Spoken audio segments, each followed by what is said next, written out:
एवढा अधिकार आहे आमच्या माऊलीचा. काहू माऊली, एवढा अधिकार मिळवला तुम्ही, एवढा मोठा अधिकार की तुम्ही समाधीस्थ होताना माणसं रडतील यातनं पंढरीचा पोहा आला अलंकापुरी. सगळे साधू संत इंद्रायणीच्या तीरावरती जमले आणि सप्तमी पासूनचा विधी सुरू झाला. सप्तमी पासूनचा विधी सुरू झाला. एकादशीला उपवास होता, द्वादशीला तो उपवास सोडण्यात आला आणि बरोबर त्रयोदशी दिवशी पिंपळाच्या पारावरती पंगती बसली. जेवण वाढायला जगाचा बाप होता, मालक होता, साक्षात पांडुरंग परमात्मा जेवायला वाढायला होतो.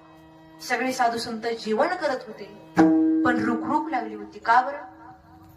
तीर्थयात्रेला जाताना माऊलींनी पुढे चालावं आणि नामदेव महाराजांनी पाठीमागं चालावं आणि पाठीमागं चालता चालता प्रत्येकाला आमंत्रण द्यावं.